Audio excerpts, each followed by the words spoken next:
Hari ini kita akan kembali belajar kebenaran firman Tuhan. Dan sekarang buka bersama saya di Filipi pasal yang pertama, ayat yang ke-20 mulai. Sebab yang sangat kurindukan dan kuharapkan ialah bahwa aku dalam segala hal tidak akan beroleh malu, melainkan seperti sedia kala, demikianlah pun sekarang. Kristus dengan nyata dimuliakan di dalam tubuhku. Garis bawahi, Kristus dengan nyata dimuliakan dalam tubuhku, baik oleh hidupku maupun oleh matiku. Stop sampai sini dulu. Bapak Ibu, hari ini apakah benar Yesus dimuliakan melalui hidup kita? Apakah benar melalui sikap kita, perbuatan kita, tindak tanduk kita, keputusan kita, Kristus itu dimuliakan apa tidak? Kalau kita ngaku sebagai orang Kristen, harusnya orang lain bisa melihat kemuliaan Tuhan. Nah, orang bisa melihat kemuliaan Tuhan kalau yang di dalam kita ini udah diubah Tuhan. Kita ngaku orang Kristen, tapi yang di dalamnya busuk, jahat, munafik, kotor, najis, tidak berkenan di hadapan Tuhan. Memang kita perlu proses pemurnian setiap hari. Kita perlu dibersihkan, dikuduskan, disucikan setiap hari. Kita nggak bisa menjadi orang Kristen yang menipu. Bisa di luarnya kita kelihatan rohani, tapi yang di dalamnya itu jahat, munafik, dan palsu. Itu bisa sekali. Kalau kita mau ikut Kristus, kita harus benar-benar yang di dalam diri kita ini loh, yang di dalam hati loh yang penting. Karena yang di dalam hati ini kan memancar keluar. Jagalah hatimu dengan segala kewaspadaan, sebab dari sanalah akan terpancar kehidupan. Itu yang akan mancar keluar kehidupan. Dan itu akan menyata. Ngikut Kristus apa tidak? Kalau tidak, hati kita masih jahat, pikiran kita masih busuk, kita masih penuh amarah, penuh ego, penuh kepentingan sendiri, penuh hawa nafsu. Bagaimana mungkin Kristus nyata dimuliakan dalam tubuh kita? Karena dalam diri seseorang itu macam-macam motivasinya. Bahkan jadi pelayan Tuhan pun motivasinya lain. Ada yang memberitakan Injil pun motivasinya lain. Coba sekarang buka di ayat yang ke-15-nya. Masih dalam pasal yang sama, Filipi pasal pertama ayat yang ke-15. Ada orang yang memberitakan Kristus karena dengki. Lu bayangin, ternyata ada orang yang nginjil itu karena dengki dan jengkel. Berapa banyak dari kita, karena kita nggak suka dengan orang lain, kita pakai ayat untuk nyerang orang lain. Padahal kita belajar firman sebenarnya untuk kasih makan manusia rohani kita, supaya semakin hari semakin diperbarui jiwa kita serupa segambar dengan Tuhan. Tapi banyak orang memberitakan Kristus, ya tetap ngomongnya Yesus Tuhan Raja, tapi masih jengkel, benci. Karena benci dipakai ayat untuk nyerang orang lain. Ada orang yang memberitakan Kristus karena dengki dan perselisihan. Yang lebih parah lagi perselisihan. Loh, hari ini kita melayani tujuannya untuk apa? Kita memiliki kehidupan yang dipercayakan Tuhan hari ini tujuannya untuk apa? Kalau kita bikin gereja tujuannya untuk apa? Apakah untuk pamer? Lu lihat nih, aku yang diurapin Tuhan. Ini lo pelayananku. Yang lebih parah lagi pelayanannya untuk uang. Pelayanan untuk uang, untuk kepentingan pribadi, hanya keuntungan pribadi. Kalau hanya melayani hanya sekedar untuk cari uang dan keuntungan, lebih baik jual ayam geprek. Itu fokusnya, profit. Nah, banyak orang memberitakan Injil untuk kepentingannya sendiri loh. Selama Yesus diberitakan, tetap dia akan bela firman-Nya, dia akan bela namanya. Tetapi di sisi lain suatu hari kita yang tidak memiliki kemurnian hati, ketika kita menghadap Tuhan, kita akan diadilin loh. Kita akan bertanggung jawab nanti di pengadilan Kristus. Hari ini harusnya kita memiliki kemurnian hati. Supaya apa? Kita memberitakan Kristus bukan karena dengki, bukan karena perselisihan. Tapi ada pula yang memberitakan dengan maksud baik. Memang ada orang yang murni. Harusnya kita memiliki kemurnian hati yang di dalam kita ini. Kalau kita ini nggak memiliki kemurnian hati, segala sesuatu ada motifnya, ada tujuannya. Tujuannya apa? Ya kepentingan kita sendiri. Karena manusia itu egonya itu luar biasa sekali. Karena fokusnya pada diri sendiri. Tapi orang yang benar-benar ingin melihat kemuliaannya Allah nyata dalam hidupnya, dia harus belajar mati daging, pikul salib, sangkal diri. Dia harus mati dengan keinginannya dan hawa nafsunya. Dimatikan, diserahkan kepada Kristus kok. Emosinya pun harus diserahkan kepada Kristus. Biar pakai emosinya Kristus, bukan pakai emosi daging kita sendiri. Kalau tidak, hidup kita tidak akan mencerminkan kemuliaan Tuhan. Yesus tidak akan nyata dimuliakan dalam tubuh kita. Apalagi dalam mati kita. Kalau kita mau benar-benar ngikut Tuhan, ya real kita ngikutin Tuhan. Karakter, kelakuan, sikap, dan perbuatan kita ya seperti firman. Nggak bisa ditawar lagi. Pak, kok saya masih jengkel sama orang lain? Ya artinya kamu mesti belajar matikan keinginan dagingmu dan hawa nafsumu, menaruhnya pada Kristus. Menaruhnya pada Kristus. Mematikan semuanya. Ego dan hawa nafsu kita ini pada Kristus. Kalau tidak, kita akan memuliakan diri kita sendiri. Dan tidak mungkin orang yang masih dagingnya kuat, Dagingnya masih mengendalikan. Jiwanya, perasaannya, kemauannya, kehendaknya yang ngontrol mengendalikan. Yesus bisa dimuliakan dalam hidupnya.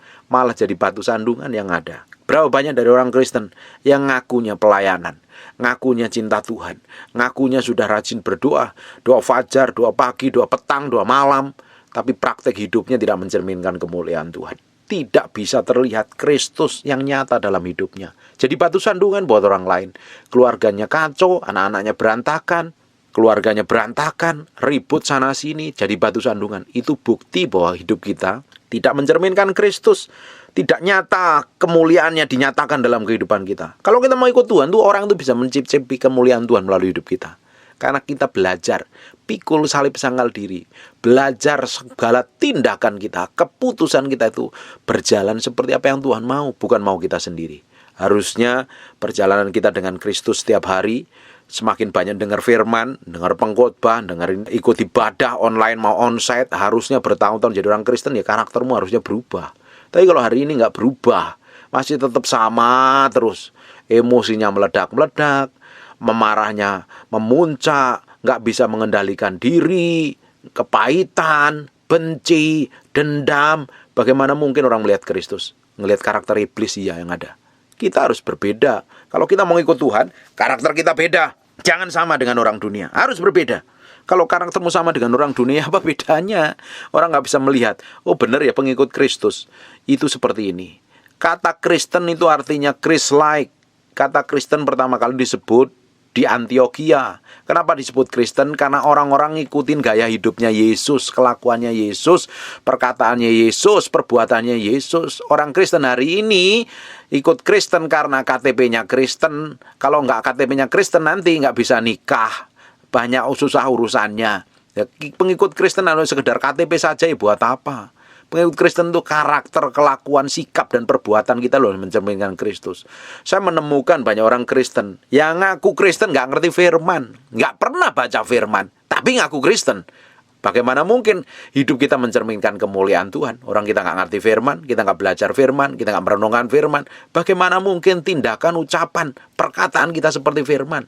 Kita harus belajar berubah ini hari demi hari. Sejak saya bertobat, saya belajar setiap hari untuk belajar firman. Bukan untuk nyerang orang lain, bukan untuk ngajarin orang lain, saya belajar firman. Saya belajar firman, kasih makan manusia rohani saya itu, saya yang di dalam itu diubah supaya seperti Kristus. Bapak Ibu, yang di dalam ini akan manifestasi mancar keluar lewat perkataan, perbuatan, sikap, dan karakter. Itu tidak bisa ditipu. Tapi kalau penampilan luarmu hanya sekedar nipu, tapi yang di dalam ini kan nggak bisa dibohongin. Suatu hari ketika kita ditekan, ketika ngadepin masalah, semuanya akan muncul aslinya kita seperti apa. Hari ini kita mesti belajar berubah ke arah Kristus Yesus Kristus. Kalau tidak, kita menjadi manusia daging, manusia duniawi yang punya KTP Kristen, ibadah ke gereja, tapi sikap dan perbuatan kita tidak mencerminkan kehidupan Kristus Yesus. Jadi batu sandungan banyak orang. Kita harus belajar ambil komitmen cinta Tuhan, mengasihi Tuhan. Nggak ada kompromi. Kalau daging ini kita ikutin terus semakin menyesatkan. Daging sukanya dengan hal-hal duniawi, tidak suka dengan kebenaran. Daging ini akan nyeret kita jatuh di dalam dosa. Kita harus sangkal diri, pikul salib, ngikut Tuhan. Benar-benar komitmen. Sekali kita ikut Tuhan ya kita komitmen. Benar-benar belajar firman, ngerti kebenaran. Kita belajar tentang kemurnian hati yang di dalam ini loh. Untuk kemuliaan nama Tuhan. Saya nggak habis pikir orang yang ngaku Kristen tapi hidupnya itu ngawur.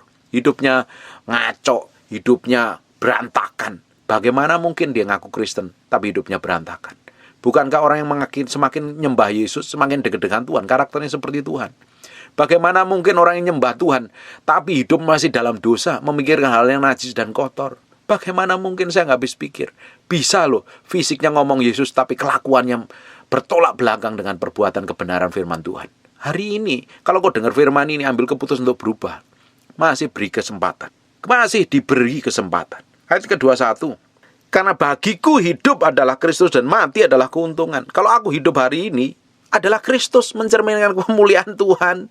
Kalau aku hidup hari ini, hidupku memang aku bekerja di kantor, aku kelola usaha, kelola bisnis, buka pabrik, buka usaha apapun juga, buka toko.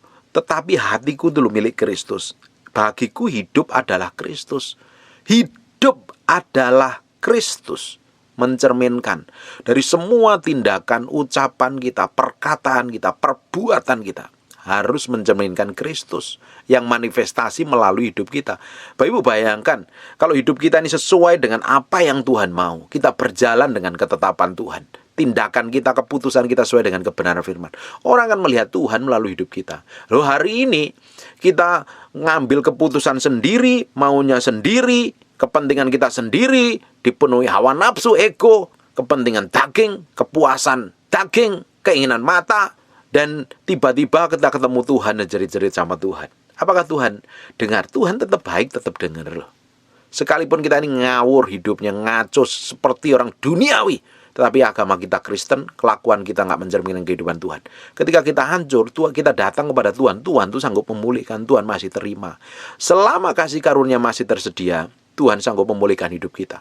Hari ini harusnya hidup kita ini mencerminkan Tuhan, supaya orang itu bisa melihat kemuliaan Tuhan yang manifestasi dalam kehidupan kita. Saya kan sering ngomong ulang-ulang, kita ini harusnya mencerminkan kemuliaan Tuhan yang terpancar, yang tidak terselubung. Orang bisa melihat dengan mata kepala sendiri loh.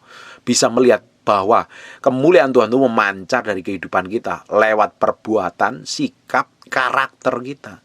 Bapak Ibu, kamu ngerti Tuhan tanpa menghidupin karaktermu bisa seperti orang duniawi dan farisi dan munafik sekali loh. Kalau kamu belajar firman, kamu belajar ngidupin. Bukan untuk bangga-bangga diri, untuk membenarkan diri, apalagi untuk menyerang orang lain. Memberitakan Injil dengan kebencian dan kedengkian ada. Dampaknya apa? Ya ada, tetap ada. Tapi kita belajar firman untuk belajar merubah hati yang di dalam ini loh. Yang di dalam ini yang tahu kita dengan Tuhan. Orang lain tidak tahu. Bahkan istrimu tidak tahu, suamimu tidak tahu, pendetamu tidak tahu. Yang tahu adalah isi hatimu sendiri dengan Roh Kudus. Nah, ini yang harus transparan setiap hari, dibongkar di hadapan Tuhan. Makanya ketika kita ini datang kepada Tuhan saat teduh itu, jangan fokus pada kepentinganmu, jangan fokus pada masalahmu. Datang coba dikoreksi, minta dikoreksi sampai kedalaman batin kita loh.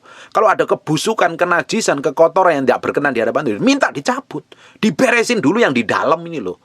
Bapak Ibu, kalau yang di dalam diri kita ini beres, pasti manifestasinya keluar juga beres. Tapi kalau di dalam kita ini kotor, najis, berantakan, kacau, kepahitan, luka batin, pahit, dendam, penuh dengan masa lalu yang buruk, ya manifestasi keluarnya juga buruk. Dari kata-katanya kan kelihatan orang itu seperti apa. Orang yang pernah dilukai dan disakitin yang belum disembuhkan, dari kata-katanya akan terlihat pahit dan menyakitkan. Kalau didapatin hati kita seperti itu, bagaimana mungkin kemuliaan Tuhan memancar? Kalau hati kita ini bersih, yang memancar keluar juga bersih. Sebab dari dalam hatimu akan memancar kehidupan. Kehidupan yang seperti apa? Kehidupan Kristus atau apa? Atau memancarkan kematian? Harusnya kehidupan kita memancarkan kemuliaan Tuhan yang orang lain bisa lihat dan nikmatin kok. Karena bagiku hidup adalah Kristus dan mati adalah keuntungan.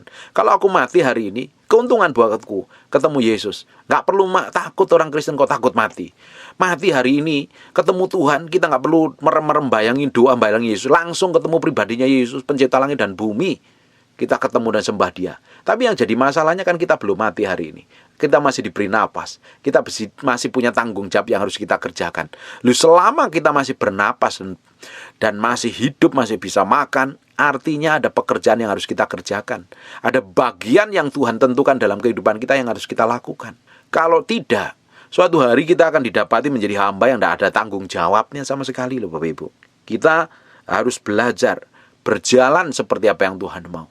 Membereskan yang di dalam hati kita ini di hadapan Tuhan. Banyak orang pelayanan, Tuhan itu gak tertarik dengan pelayanan kita, dengan kehebatan kita, dengan karunia kita. Karunia datangnya dari Tuhan, pelayanan kekuatannya juga dari Tuhan karena kasih karunia Tuhan saja. Tapi orang membanggakan hasil pelayanannya. Tuhan lebih tertarik dengan ngapain kita melayani Tuhan. Ngapain kita melakukan ini dan itu, motivasimu apa? Tuhan lebih tertarik dengan motivasi yang di dalam hati kita ini loh. Karena banyak orang tuh ngikut Tuhan motivasinya macam-macam. Ya awalnya macam-macam sih nggak apa-apa. Harusnya semakin hari berjalan dengan Tuhan, motivasi hatinya semakin dimurnikan. Semakin dimurnikan, semakin ngerti kehendak Tuhan, berjalan dalam ketetapan Tuhan. Tapi kalau orang Kristen bertahun-tahun duduk di gereja, nggak ngerti firman, kelakuannya buruk, sikapnya jelek, nggak ngerti berdoa, nggak ngerti nyembah Tuhan, nggak ngerti menyenangkan Tuhan. Lu kamu tuh Kristen model apa? Kamu selama ini ngikut Tuhan tuh apa ngikut dirimu sendiri? Kamu tuh punya Tuhan yang kamu sembah atau kamu nyembah dirimu sendiri? Banyak orang Kristen hari ini nyembah dirinya sendiri. Kalau disinggung marah, nggak terima, ngamuk-ngamuk. Perasaannya disenggol sedikit, waduh mencak-mencak nggak jelas. Sudah seperti cacing kepanasan. Kamu sembah siapa? Kalau kamu sembah Yesus, kamu belajar mati daging, pikul salib, sangkal diri. Kamu kok sembah dirimu sendiri, kamu semakin egois, keras kepala, sombong, angkuhnya bukan main. Merasa nggak butuh Tuhan. Ya kelihatannya sih butuh Tuhan, tapi dari praktek hidupnya merasa nggak butuh Tuhan kok. Banyak orang rasanya nyembah Tuhan, tapi dari praktek hidupnya hari-hari tidak mencerminkan orang menyembah Tuhan. Yang disembah dirinya sendiri, hawa nafsunya, egonya, amarahnya. Hari ini banyak orang nyembah amarahnya karena dia yang mengontrol dan mengendalikan. Bagaimana mungkin mencerminkan kemuliaan Tuhan? Bagaimana mungkin orang di sekitarnya diberkati? Jadi batu sandungan yang iya. Hari ini kita harus belajar mengkoreksi sampai ke kedalaman batin kita. Supaya hidup kita ini semakin didapatin berkenan di hadapan Tuhan. Amin. Ayat yang kedua.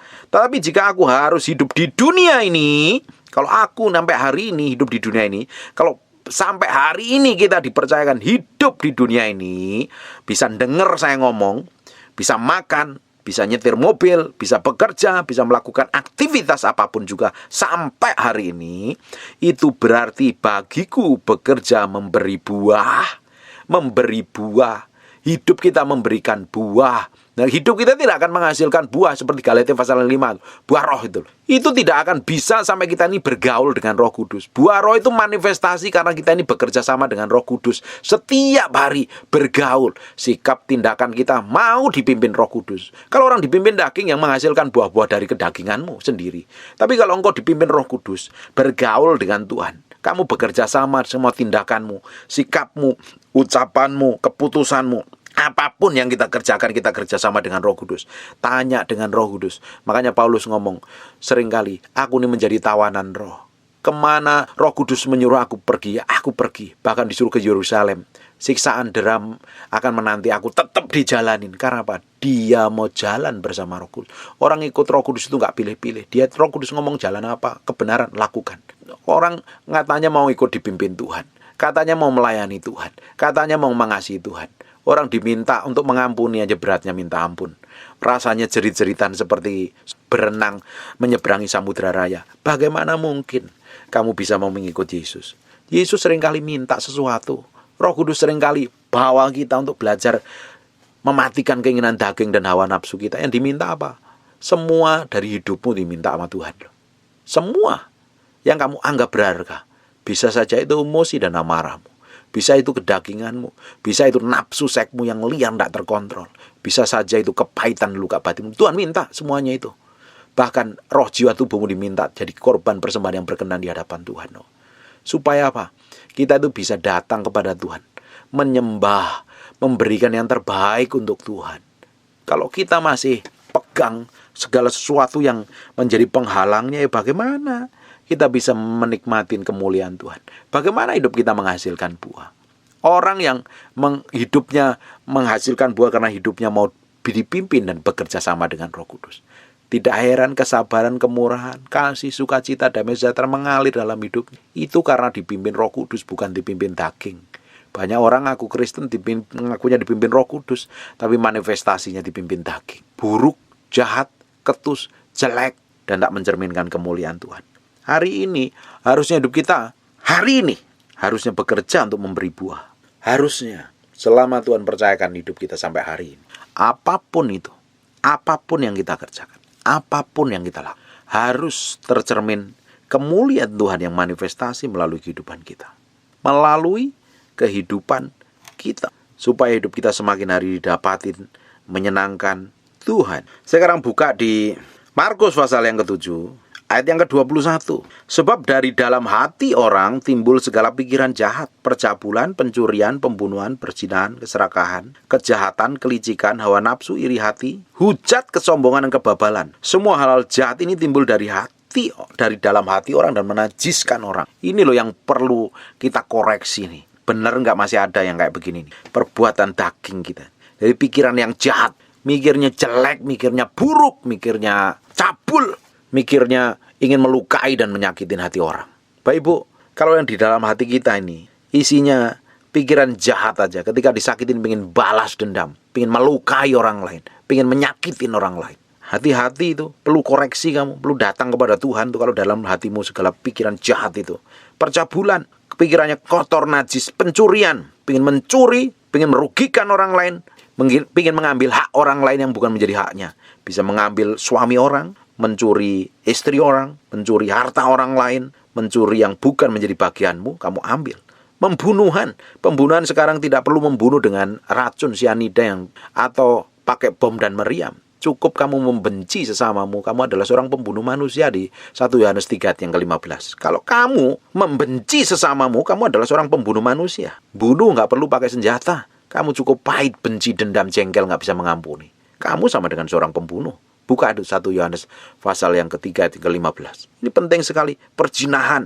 Pikirannya ingin selingkuh, ngelihat perempuan lain tertarik, ngelihat laki-laki tertarik, yang dilakukan di luar pernikahan dengan istri yang sah. Keserakahan, kejahatan, kelicikan, hawa nafsu yang ngontrol dan mengandalkan. Boleh jadi hamba Tuhan, boleh jadi pendeta, boleh jadi hamba Tuhan yang diurapin Tuhan. Tapi kalau engkau buka celah, engkau dikuasain hawa nafsu, bisa serakah dan tamak, pengen meninggikan diri, pengen menjadi yang lebih besar dari orang lain, padahal hanya kepentingan dagingnya. Hati-hati. Kalau kita itu masih pingin terkenal, pingin hebat, pingin menjadi besar, itu bukan dari Tuhan itu. Kalau dari Tuhan bukan pakai kekuatanmu sendiri itu. Tuhan memang bawa kita menjadi besar, tapi bukan pakai kekuatan daging kita. Segala sesuatu yang dari daging ini nyeret kita ke dalam perpecahan, pasti itu. Kalau sesuatu kerjaannya pecah, cekcok dengan orang lain, ribut dengan orang lain, itu bukan dari roh, itu dari daging. Itu hanya membuat kita dikuasain oleh roh jahat. Hawa nafsu kita ini kalau nggak ditaklukkan kepada Kristus akan mengendalikan kita, menguasain kita, menyeret kita, sehingga tidak mencerminkan kemuliaan Tuhan. Iri hati, hujat, kesombongan, kebebalan, angkuh, keras kepala, nggak bisa ditegur, nggak bisa dinasihatin, merasa benernya sendiri. Ini orang yang sombong. Orang yang sombong itu nggak bisa ditegur, nggak bisa dinasihatin, benernya sendiri, hebatnya sendiri, mampu melakukan segala sesuatu tanpa kekuatan Tuhan, bisa pakai firman untuk membenarkan dirinya, padahal hatinya sudah tahu itu salah, dilakukan. Itu orang-orang yang sombong dan angkuh dan bebal, udah tahu salah tetap dilakukan. Semua hal yang jahat ini timbul dari dalam dan menajiskan orang. Orang kalau mempunyai sifat seperti ini, bagaimana mencerminkan kemuliaan Tuhan? Bagaimana mungkin hidupnya menghasilkan buah? Ya mustahil. Makanya kita itu terus setiap hari datang kepada Tuhan, minta dikoreksi Tuhan, dibersihkan dari semua kenajisan dan kekotoran yang berkenan di hadapan Tuhan. Hidup kita hari ini kita harus persembahkan untuk Tuhan, untuk menyenangkan hati Tuhan. Bukan untuk kepuasan daging kita, untuk hawa nafsu kita. Untuk kita ini bisa dilihat hebat orang lain, padahal yang di dalam kita itu buruk. Bagaimana mungkin, Bapak Ibu, kita ingin dipuji orang lain, diagung-agungkan orang lain, disanjung orang lain, tetapi yang di dalam kita sebenarnya kotor dan najis. Itu tidak bisa dibohongin loh di hadapan Tuhan loh. Kita waktu berdoa menghadap Tuhan, yang di dalam hati kita ini kita nggak bisa bohongin, kata Mbak Sutut, nggak bisa lagi ditutupin. Makanya setiap hari kita harus bangun hubungan dengan Tuhan. Kalau kita ini bangun hubungan pribadi dengan Tuhan, memiliki hubungan kedalaman dengan Tuhan, hatimu yang busuk dan jelek itu dikoreksi. Setiap kali saya datang kepada Tuhan, mau malam, mau pagi, mau siang, saya nyembah Tuhan. Pertama kali kan saya harus persembahkan hati saya ini di hadapan Tuhan. Biar didapatin menjadi hati yang berkenan, kudus, tidak bercacat celah. Loh, bagaimana mungkin kita berdoa kepada Tuhan tapi kita pahit, benci, dendam, jengkel, najis, punya simpenan, punya selingkuhan? Bagaimana mungkin kita bisa nyembah Tuhan? Bukankah hati nuranimu menuduh bahwa kamu sedang berdosa? Bukankah itu harus diberesin dengan Tuhan? Kita minta ampun di hadapan Tuhan. Kita minta disucikan dengan darah Yesus. Setiap hari kita berdoa.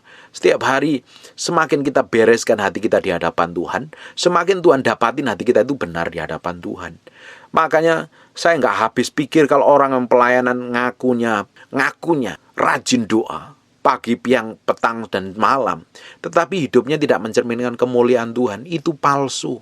kamu hanya terpaksa berdoa, mungkin atas perintah pendetamu, perintah gembalamu, tapi hatimu nggak sungguh-sungguh sama Tuhan. Orang kalau sungguh-sungguh sama Tuhan, karakter, kelakuan, sikap dan perbuatannya itu berubah, menghasilkan buah, semakin hari semakin mencerminkan kemuliaan Tuhan. Kalau hubunganmu hanya sekedar liturgi, hubunganmu hanya hubungan tanpa memiliki kedalaman dengan Tuhan, tanpa memiliki keintiman yang dalam dengan Tuhan, kamu bisa ngerti segala sesuatu, tapi dari perkataan dan perbuatanmu yang tidak bisa ditipu, akan mencerminkan bahwa kamu orang yang kenal Tuhan. Orang yang kenal Tuhan, yang ngerti kebenaran, semakin hari semakin diubah menjadi serupa segambar dengan Dia loh. Karakternya, kelakuannya, sikapnya, perkataannya, perbuatannya akan mencerminkan kemuliaan Tuhan. Semakin nyata, dan orang bisa menikmati Tuhan melalui hidupnya. Saya berdoa Bapak Ibu, kita semakin hari semakin didapatin menjadi serupa segambar dengan Tuhan. Diubah menjadi serupa segambar dengan Tuhan. Makanya Paulus bisa ngomong begini loh. Jadilah pengikutku seperti aku ngikut Kristus. Paulus bisa ngomong seperti itu karena dia menghidupin firman. Dia praktek firman. Kalau kamu mau mengikut Kristus, ya real kamu menjadi serupa segambar dengan Kristus. Banyak orang ngikutin pemimpin yang gak sesuai dengan kebenaran firman Tuhan, diikutin buat apa? Kalau ujungnya toh tidak berkenan di hadapan Tuhan. Hari ini kita harus menyerahkan hidup kita sepenuhnya di hadapan Tuhan. Berjalan seperti yang Tuhan mau. Hari-hari kita nempel sama Tuhan. Bapak Ibu, kalau engkau masih beratkan dagingmu, perbuatan dosamu, kamu datang ke gereja, kamu dengar khotbah model kayak apapun, kamu nggak akan mau berubah. Artinya kamu masih cintakan dosa loh. Kalau orang masih cintakan dosa, artinya dia nggak mau berubah, sekalipun dengar firman. Tapi kalau engkau hari ini dengar firman dan kamu ambil keputusan untuk berubah, mengampuni, bertobat, hidup kudus, hidup benar, bertanggung jawab, dari situ permulaan Tuhan akan memulihkan hidupmu. Tuhan akan memakai hidupmu. Hari ini yang kita kejar hanya Tuhan. Belajar berkenan sama Tuhan. Kita belajar berkenan, menyenangkan hati Tuhan lewat pekerjaan yang dipercayakan sama Tuhan dalam hidupmu. Kamu jadi apa? Kamu punya profesi apa? Kamu punya tanggung jawab hari. Kerjakan yang terbaik biar mencerminkan kemuliaan Tuhan di sana. Jadi berkat di sana. Kamu akan memiliki dampak dan otoritas. Kamu ditempatkan di pekerjaan apapun juga. Kamu akan jadi berkat dan akan kemuliaan Tuhan terpancar keluar. Dari dalam hatimu itu meski beres di hadapan Tuhan. Amin. Bereskan hati kita yang di dalam nih loh. Ini banyak motivasi jahat nih. Ini banyak kemunafikan ini. Ini banyak kepalsuan ini yang kita perlu datang kepada Tuhan untuk dibersihkan, dikuduskan setiap hari. Disucikan setiap hari. Semakin hari kita datang nyembah Tuhan, bangun kedalaman, pergaulan intim dengan Roh Kudus semakin hari. Semakin kau dibawa menjadi serupa segambar dengan Yesus Kristus loh. Karaktermu, sikapmu dan perbuatanmu. Amin. Amin. Saya berdoa ini satu langkah untuk ngambil keputusan untuk cinta Tuhan dan mengasihi Tuhan. Hari ini kita nggak perlu ngejar yang lain sebenarnya. Kalau kita kejar Tuhan, semuanya akan ditambahkan kepada kita. Jadi saya baru ngerti sekarang ini. Cari dahulu kerajaan Allah dan kebenarannya, maka semuanya akan ditambahkan kepadamu. Kalau kita mencari Tuhan, kita bergaul dengan Tuhan, semuanya ditambahkan kepada kita kok. Apa? Hikmat, pengertian, pengetahuan. Apapun juga Tuhan ditambahkan step by step dalam kehidupan kita. Kita akan dibawa bertemu dengan orang-orang secara ilahi, dikoneksi, divine connection, dibikin koneksi secara ilahi. Dari situ Tuhan berkatin kita. Tapi bagaimana mungkin kita dipromosi Tuhan, diberkatin Tuhan, tapi karakter kita buruk dan jahat di hadapan Tuhan. Nanti Tuhan bukan dipermuliakan, orang akan tersandung dengan sikap dan perbuatan kita. Amin. Hari ini dengar firman ini, ambil keputusan untuk berubah dan bertobat. Balik kepada Tuhan. Bangun keintimanmu dengan Tuhan. Jangan jadi Kristen yang palsu. Rajin ibadah, rajin dengar khotbah, tapi kelakuannya busuk dan jahat. Kamu nipu Tuhan, kamu nipu dirimu sendiri dan nipu orang lain. Bahkan kamu nipu pasangan hidupmu. Kamu kelihatannya rohani padahal hatimu busuk dan jahat. Kamu nipu anak-anakmu, kamu gak bisa jadi contoh yang baik untuk keluargamu. Bagaimana kamu jadi contoh keluarga yang baik? Kamu kasar, mulutnya jahat, hidup dalam dosa. Kita hari ini ambil keputusan untuk bertobat dan berubah. Saya tiap hari minta Tuhan bersihkan yang di dalam hati saya ini. Motivasi hati saya meski benar Tuhan. Dapatin hatiku benar ya, hadapan sampai garis akhir. Nanti kau dapatin aku finish well. Dapatin hatiku benar di hadapan-Mu Tuhan. Setiap hari saya berdoa minta itu. Tuhan, dapatin motivasi hatiku benar. Hanya untuk menyenangkan-Mu. Hanya membuat Engkau disenangkan melalui hidupku dan perbuatan dan tindakanku. Amin. Hari ini kau dengar firman ini. Ambil keputusan untuk berubah. Jalan sama Tuhan. Cari Tuhan. Kejar Tuhan. Hidup berjalan dalam kebenaran. Sekarang tutup Alkitabmu, tutup matamu, kita berdoa. Bapa, dalam nama Yesus, terima kasih buat firman-Mu. Kami kembalikan segala hormat pujian bagi Raja kami di atas segala raja. Kami bergantung sepenuhnya kepadamu. Kami materaikan firman-Mu dengan darah Yesus nempel dalam hati kami berminggu-minggu, berhari-hari, berbulan-bulan. Sampai firman itu jadi kehidupan. Terpatri, terpahat dalam loh batin kami yang paling dalam. Ajarin kami Roh Kudus untuk bersekutu dengan Engkau. Memiliki keintiman dengan pribadi-Mu. Kenal Engkau. Supaya hidup kami semakin memuliakan nama Yesus. Meninggikan nama Yesus. Buat firman-Mu begitu nyata. Sehingga Yesus dinyatakan melalui kehidupan kami. Kemuliaannya nyata. Hidup kami seperti Yesus Kristus. Karakter, perbuatan, dan sikap kami. Kami menyerahkan hati kami sepenuhnya di hadapan-Mu. Koreksi Tuhan. Cabut. Bereskan semua kejahatan di dalamnya. Kalau perlu Engkau remukkan sampai Kau dapati menjadi hamba yang berkenan di hadapan. Terima kasih Tuhan. Firman-Mu hari ini kami kembalikan hormat, pujian, pengagungan buat Raja kami yang agung dan maha mulia, Yesus Kristus Tuhan. Tuhan, hamba-Mu sekarang berdoa untuk orang yang sakit. Taruh tangan kananmu di bagian yang sakit. Hamba-Mu berdoa oleh bilur Yesus, oleh darah Yesus. Jadilah Engkau tahir, jadilah Engkau sembuh. Semua orang yang sakit sedang di tempat tidur, di ranjang, di pembaringan, hamba-Mu berdoa. Tuhan, oleh bilur-Mu Kau sembuhkan, Kau jamah mereka. Dalam nama Yesus, Kau lepaskan urapan kesembuhan itu terjadi. Dalam nama Yesus, aku percaya anugerah dan kemurahan-Mu melimpah-limpah dalam kehidupan kami. Dalam nama Yesus, kami mengucap syukur buat berkat-Mu, buat anugerah-Mu. Berkati semua orang yang mendengar firman ini di jamaah Tuhan. Apa saja yang dikerjakan tangannya, Tuhan bikin berhasil. Dalam nama Yesus kami berdoa dan mengucap syukur. Haleluya. Amin. And God bless you.